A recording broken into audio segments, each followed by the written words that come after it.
हार रहे हो, बार बार हार रहे हो और कोशिश करने में पीछे नहीं हट रहे, तो फिर मेरा भोलेनाथ भी साथ देना प्रारंभ कर देता है और एक दिन तुम्हें जिता कर ही मानता है।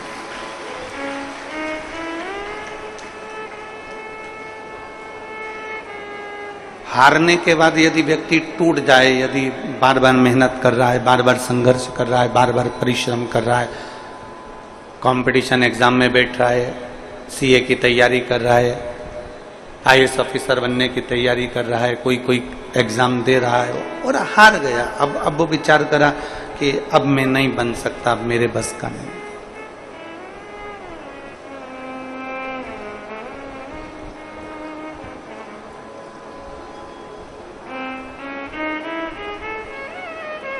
कितनी बेटियां बैठी हैं यहां पर और कितने बेटे बैठे हैं यहां पर? हाथ उठाओ जरा, बेटी और बेटे जितने बैठे हैं, खड़े हो जरा, खड़े हो जाओ,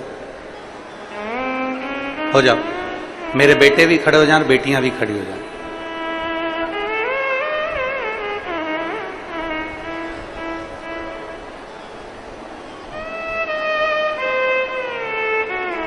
आज मैं सावन के सोमवार के दिन, सावन का दूसरा सोमवार और 72 साल के बाद ये सावन आया, आपसे केवल इतनी प्रतिज्ञा करवाना चाहता हूं कि अपनी मेहनत में कमी मत आने देना और एक दिन तुम्हें बड़े औहदे पर और ऑफिसर बनकर देखना हम भी चाहते हैं।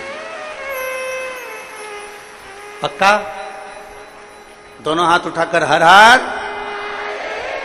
इतने नवयुवक बेटा बेटी इस कथा के पंडाल में बैठे हैं, आपसे केवल इतना चाहता हूं कि अपनी लगन और अपनी मेहनत एक इंच भी, एक अंश भी कम मत होने देना। पक्का?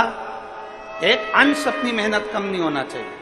जितनी मेहनत हम पहले करते थे उससे 4 गुना मेहनत ज्यादा करेंगे और आने वाले समय में कंपटीशन एग्जाम में बैठकर हम आगे बढ़कर एक ना एक पद अवश्य प्राप्त करेंगे। यह हमारे भीतर का बल।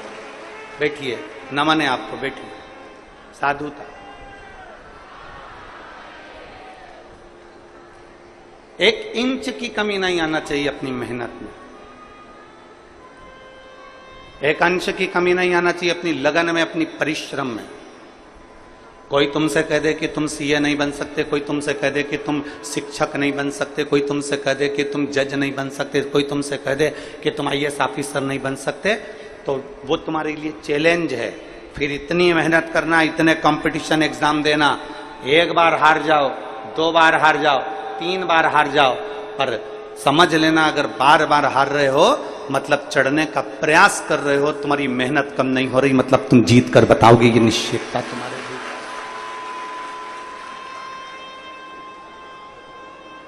एक विश्वास अपने भीतर उत्पन्न करो। आज हमें बड़ी खुशी हो रही है कि इतने सारे नवयुवक बेटा बेटी इस कथा में बैठे हुए।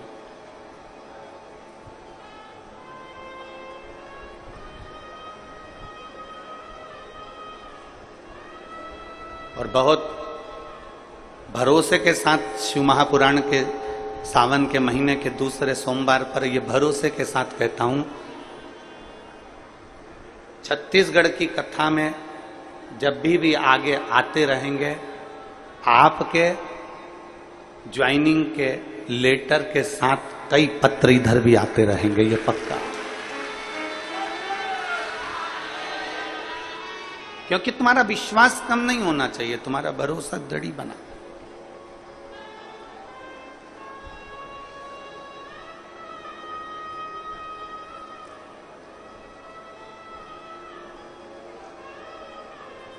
एक अच्छी लगन, एक अच्छी मेहनत व्यक्ति को मंजिल तक पहुंचा देती है। कल एक व्यक्ति कह रहा था, गुरुजी जब कोई मरता है ना तो अर्थी लेकर जाते हैं, मतलब हम मुर्दे को उसकी मंजिल तक पहुंचाते हैं।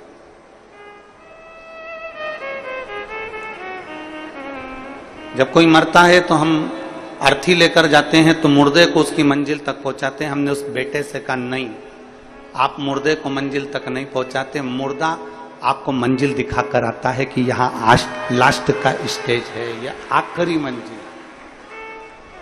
आप मुर्दे को मंजिल तक नहीं ले जा रहे, मुर्दा आपको मंजिल दिखा रहा है कि अंतिम बिंदु यहां है, आखिरी यहां पर है।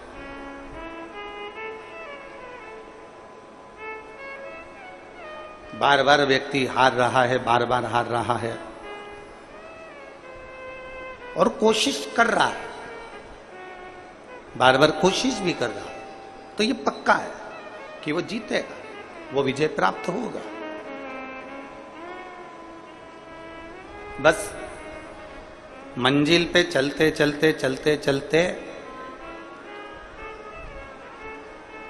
कहीं तुम्हारा मार्ग ना भटक जाए, उसका ध्यान तुम्हें रखना। एक घोड़ा होता है ना, तो घोड़े को दो ऐसे चोकर उसकी आंख के पास में ऐसे लगा देते हैं। बोलो देखा है तुम लोगों ने? किन देखा? घोड़े को उसकी आंख के पास में ऐसे चोकर दो पट्टे उसकी आंख के पास में ऐसा लगा देते। कारण क्या होता है कि वो घोड़ा यहां वहां ना देखे, सीधे देखे, अपनी मंजिल की ओर सीधा चले। अगर वो इधर उधर देखेगा, हरी घास यहाँ मिल गई, हरी दूबा यहाँ मिल गई, वहां खाने बैठ गया, कहीं मालूम पड़ा कि चना मिल गया, चना खाने बैठ गया, कुछ मिल गया, कुछ खाने बैठ गया, इधर देखा इधर कुछ खाने बैठ गया, आगे गया तो आगे कुछ मिल गया, तो उसने उसकी आंखों पर दो पट्टी बांध दी कि वो सीधा देखे।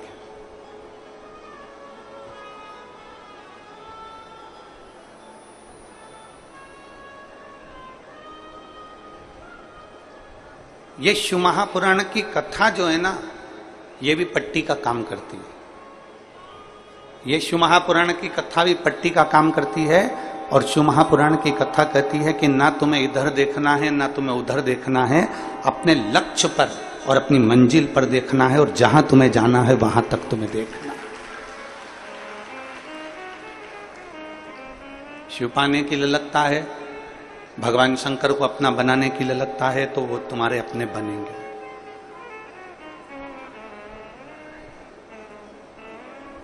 एक मंजिल तक पहुंचने की ललकता है